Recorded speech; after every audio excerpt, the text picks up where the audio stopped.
Hello yours, welcome to my channel. என் பயணம் உங்களுடன். இன்றைக்கி எல்லாருக்குமே ரொம்ப யூஸ்ஃபுல்லாக இருக்கக்கூடிய சில ஹோம் டிப்ஸ் அண்ட் ஹேக்ஸ் தான் நான் உங்களோட ஷேர் பண்ணியிருக்கேன். எனக்கு தெரிஞ்ச சின்ன சின்ன விஷயங்களை இன்றைக்கி உங்களோட ஷேர் பண்ணியிருக்கேன். அது கண்டிப்பாக உங்களுக்கு யூஸ்ஃபுல்லாக இருக்கும்னு நினைக்கிறேன்.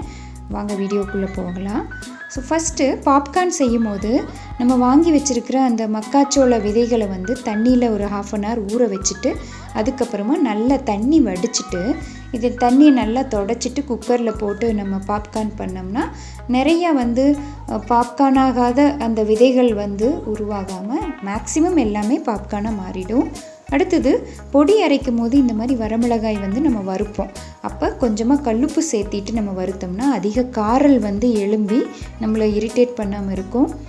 நெக்ஸ்ட் நெகம் கட் பண்ணும்போது நம்ம அந்த நெயில் கட்டரை சுற்றி இந்த மாதிரி செலோ டேப் சுற்றிட்டு அதுக்கப்புறமா நம்ம கட் பண்ணோம்னா நெகங்கள் தெரித்து அங்கங்கே விழுகாமல் இருக்கும். ஸோ கண்டிப்பாக குழந்தைங்களுக்கோ பெரியவங்களுக்கு அர்ஜென்ட்டில் பண்ணும்போது இந்த மாதிரி நீங்கள் ட்ரை பண்ணி பாருங்கள்.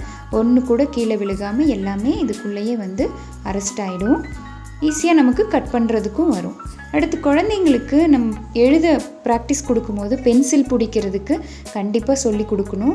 அப்போ இந்த மாதிரி சின்னதாக ஏதாவது ஒரு ஆப்ஜெக்டோ இல்லை சின்ன பேப்பரோ அவங்க கையில் மடித்து கொடுத்துட்டு பென்சிலை நல்லா பிடிக்கிறதுக்கு ப்ராக்டிஸ் கொடுக்கணும். அப்போ நாளாக ஆக அவங்க ஈஸியாக அதை ஃபாலோ பண்ண ஆரம்பிச்சிருவாங்க. நெக்ஸ்ட் இந்த மாதிரி நேச்சுரல் கலர் நெயில் பாலிஷ் வாங்கி வச்சிட்டோம்னா நம்மளுக்கு நிறையா யூசஸ் இருக்குங்க. ஸோ ஃபஸ்ட்டு நிறைய குழந்தைங்களுக்கு இந்த மாதிரி இமிட்டேஷன் ஜுவல்லரி போடும்போது அலர்ஜி ஆகும். அப்படி ஆகாமல் இருக்கிறதுக்கு அந்த திருகணிலையும் பின்னாடி இருக்க இதுலேயும் பார்த்திங்கன்னா நீங்கள் இந்த நெயில் பாலிஷ் அப்ளை பண்ணி ட்ரை ஆனதுக்கப்புறமா போட்டு விட்டால் கண்டிப்பாக அவங்களுக்கு எந்த ஒரு அலர்ஜியும் ஆகாது. இதுவும் ஷைனிங் மாறாமல் அப்படியே இருக்கும். அதே மாதிரி குழந்தைங்களோட சட்டைக்கு இந்த பட்டன்ஸ் எல்லாமே நம்ம நேச்சுரல் கலர் நெயில் பாலிஷ் வச்சு அப்படியே பெயிண்ட் பண்ணிட்டோம்னா அந்த நூல் எல்லாமே ஈஸியாக கலண்டு வராது. ஸோ குழந்தைங்களோட சட்டையில் பார்த்திங்கன்னா ஈஸியாக பட்டன் போயிடும். ஏன்னா அவங்க அதை ஹார்ஷாக ஹேண்டில் பண்ணுறது தான் அதுக்கு காரணம். ஸோ இந்த மாதிரி அடித்து விட்டுட்டோம்னா அதுக்கு ரொம்ப நாள் லைஃப் இருக்கும். நம்ம வாஷ் பண்ணால் கூட ஈஸியாக அது டேமேஜ் ஆகாமல் இருக்கும். நிச்சயமாக இந்த டிப்பையும் நீங்கள் ஃபாலோ பண்ணி பாருங்கள். அடுத்து குழந்தைங்களோடைய கண்ணாடி இந்த மாதிரி நம்ம வெளியே போட்டு போகிறதோ இல்லை ரெகுலர் யூஸாக இருக்கட்டும், இந்த சின்ன சின்ன அந்த திருகு இருக்குது இல்லைங்களா, அந்த ஸ்க்ரூ இருக்கிற இடத்துல இந்த நேச்சுரல் கலராக இருக்க நெயில் பாலிஷை அப்ளை பண்ணி விட்டுட்டோம்னா ஈஸியாக அது லூஸ் ஆகாது. அதே மாதிரி அது மிஸ் ஆகாது. ஏன்னா இந்த மாதிரி சீக்கிரமாக மிஸ் ஆகிடும். ஸோ இதை ட்ரை பண்ணோம்னா கண்டிப்பாக அது ஈஸியாக மிஸ் ஆகாது. அதே மாதிரி குழந்தைங்க அதை ஃப்ளெக்சிபிளாக யூஸ் பண்ணாலும் டேமேஜ் ஆகாது. செலோ டேப் எடுக்கிறது எல்லாருக்குமே ஒரு பெரிய புரியாத புதிராக இருக்கும்.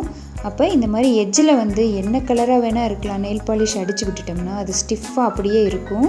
அது ட்ரை ஆனால் கூட நம்ம அதை எடுத்து ஈஸியாக யூஸ் பண்ணுறதுக்கு ரொம்பவே வசதியாக இருக்கும். அதே போல் நம்ம வீட்டில் இருக்க நெட்லான் ஆகட்டும், கொசுவலை ஆகட்டும், இந்த மாதிரி வடிகட்டி ஜல்லடை ஆகட்டும், இதில் ஓட்டை விழுந்ததுன்னா இந்த natural colour nail polish apply பண்ணி விட்டுட்டோம்னா ஓட்டை மறைஞ்சிடுங்க. கண்டிப்பாக இது நீங்கள் ட்ரை பண்ணி பாருங்கள். காஃபி ஃபில்டருக்கெல்லாம் யூஸ் பண்ணக்கூடாது. இந்த மாதிரி எடிபிள் இல்லாத ஐட்டத்துக்கு யூஸ் பண்ணலாம். ஸோ இந்த சின்ன சின்ன டிப்ஸ் எல்லாமே உங்களுக்கு ரொம்ப யூஸ்ஃபுல்லாக இருக்கும்னு நினைக்கிறேன். இதே மாதிரி வேறு சில யூஸ்ஃபுல்லான டிப்ஸோடு உங்களை மீட் பண்ணுறேன். தேங்க்யூ ஸோ மச் ஃபார் வாட்சிங்.